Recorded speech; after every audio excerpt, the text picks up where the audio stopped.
दिवाली के शुभ अवसर पे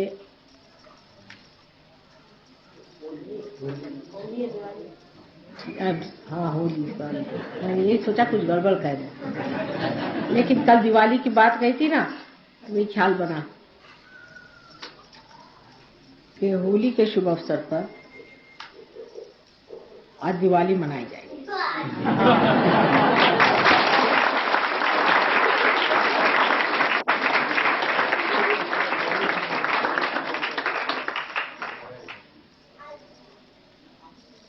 होली के दिन आप जानते हैं होलिका को जलाया गया।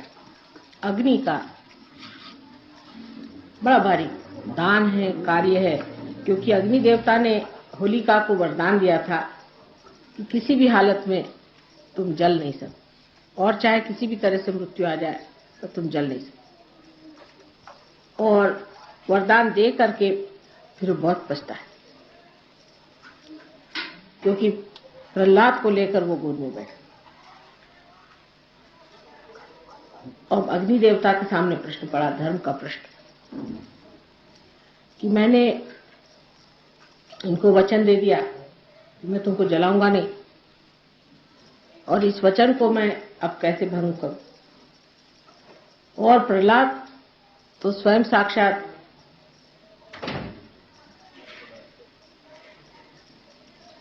अबोधिता है, स्वयं साक्षात गणेश का प्रादुर्भाव, और इनको किस तरह से जला जाए? इनको तो कोई नहीं जला, और मेरे भी शक्ति से परे, ये तो मेरे शक्ति से परे।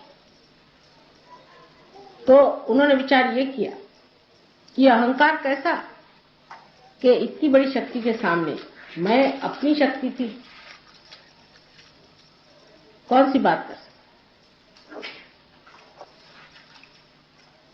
मेरी ऐसी कोई सी भी शक्ति नहीं है जो इनके आगे चल सके, इनकी शक्ति इतनी महान, तो इनको तो मैं जला सकता ही नहीं, चाहे कुछ भी कर लूं। लेकिन इस वक्त दूसरा बड़ा भारी मेरे सामने धर्म का है। तो कर्तव्य और धर्म, इसमें जो कश्मकश हुई, उस वक्त ये सोचना चाहिए कि धर्म कर्तव्य से ऊंचा है। धर्म कर्तव्य एक सर्वसाधारण कर्तव्य से ऊंची चीज, और उससे भी ऊंची चीज आत्मा का कर्तव्य, यानी जो छोटा परिधि में बंधा हुआ सीमित, जो कुछ भी हमारा वलय है, गोल है, उससे जो ऊंचा गोल है, से जो ऊंचा वलय है, उसको उतरना अगर है तो इस छोटे को छोड़ना पड़े। और यही कृष्ण ने शिक्षा दी। कृष्ण ने कहा कि अगर आपको हित के लिए झूठ बोलना पड़े तो आप झूठ बोल, सच बोलने की बात ठीक है, लेकिन किसी ऊंची चीज के लिए नीची चीज को छोड़ना। जैसे कि कोई आदमी अब अंदर आ जाए और किसी को मारना चाहता है, खून करना चाहता है, एक तो उसकी अनधिकार चेष्टा है, उससे आपने पूछा ये महाशय ऊपर है, तो आपने कहा कि हाँ है, मतलब सच कह दिया, सच कहना चाहिए, सच कह दिया, तो वो जाके उसको मार डाले। लेकिन उनकी जान बचाना ये बहुत ऊंची चीज, वो बहुत महत्वपूर्ण बड़ी चीज।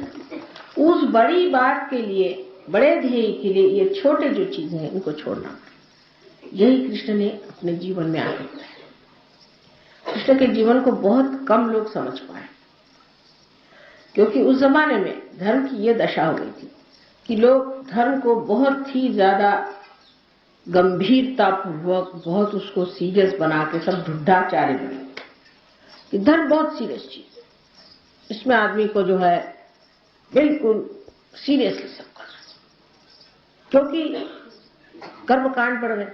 अब कर्मकांड करने में बड़ी आफत रहती कि अगर आपने इधर से उधर दीप जला दिया तो भगवान जी नाराज, इधर से उधर आपने अगर उद्बत्ती जला दी तो भगवान जी नाराज, अगर लेफ्ट हैंड से आपने कुछ कर दिया तो गया।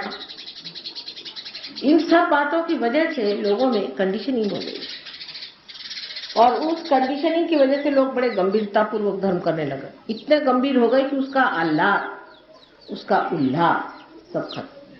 तो राधा जी की जो मेन शक्ति थी वो थी आह्लाददायी, सबको आह्लाद देना, ये उनकी मेन शक्ति। और इसीलिए उन्होंने फिर होली का त्योहार, कृष्ण ने आकर के जितनी भी पूजाएं थी सबको बंद करके और कहा कि अब पूजा वूजा मत करो, तुम उस आत्मा की ओर बढ़ो जिसको तुम्हें पाने का, और छोटी छोटी चीजों में मत खोना, क्षुद्र चीजों में नहीं खोना है, लेकिन ऊंची चीज की ओर अपनी दृष्टि लगाए। अब जो आदमी, मैं तो बड़ा झूठ कभी बोलता नहीं था, कभी कभी ऐसा आदमी ओवर स्पष्ट वक्ता भी हो जाता है और अहंकार में दूसरों को दुखाता भी, या नहीं तो उसी में उसका जीवन सत्यानाश हो जाता। सच भी क्यों बोलना, धर्म भी क्यों करना, कर्तव्य क्यों करना, क्योंकि आपको आत्मा होना है। और किसी भी चीज से आप इस तरह से बंधन में फंस जाएं और उससे आपको सीरियसनेस आ जाए, आप बुढ़ा जाए, इसको बुढ़ाना है, उससे कोई फायदा नहीं। सो धर्म जो है वो आदमी को बिल्कुल पूरी तरह से एकदम जमा देता था, जैसे आइसक्रीम नहीं जम जाती ऐसे जमता। और शक्ति का संचार कैसे, उसका आनंद कैसे लोग उठा, तो उन्होंने रंग वगैरह खेलना शुरू किया। रंग के रंग भी सारे जो रंग है, आप देखिए कि रंग भी देवी के रंग है, सारे सातों चक्रों के रंग से रंग खेला जाता है। सारे चक्र के रंग ही अपने ऊपर उखाड़ लो, खेलो, उल्लास, आह्लाद, आनंद। गंभीरता पूर्वक बैठने कौन सी जरूरत है, अगर आप परमात्मा को पाए तो खुश। वल्लभाचार्य के पास एक बार सूरदास जी गए और उनसे अपना रोना, बेचारे वो पार नहीं थे तो रोते रहते थे तो रोना शुरू करा। तो वल्लभाचार्य तो साक्षात श्री कृष्ण ही अंशावतार थे, तो उनसे रहा नहीं गया। तो उन्होंने कहा, काहे घिघियावत हो, समझ में नहीं आया कि हर समय घिघियाते क्यों। तो इसके लिए, घिघियाने के लिए और कहीं शब्द नहीं मिलेगा आपको, कि हर समय ये रोने की क्या जरूरत है। परमात्मा के प्रेम में आदमी आनंद विभोर हो जाता है। लेकिन ये अंदर से आने वाली एक आह्लाददायिनी शक्ति है जिससे होना चाहिए, न कि ये कि बहुत से लोग आजकल ढोलकी लेकर के और बजाते फिरते हरे रामा हरे कृष्णा, उस तरह की चीज नहीं। ये उसकी कॉपी है, जो मैंने कल कहा कि रियलिटी और कॉन्सेप्ट में बहुत अंतर है। जो असलियत है उसमें आदमी विभोर होकर के खुश होता है, उसमें कोई अश्लीलता नहीं, कोई गंदगी नहीं है, उसमें कोई जानबूझ करके नाटककारी नहीं। अंदर ही से आदमी खुश होकर के आह्लाद और उल्लास को महसूस करता है, और वही चीज जो है बाद में अनेक आघातों से भी दुखदायी हो गई। सब धर्मों में इसी प्रकार होते रहा।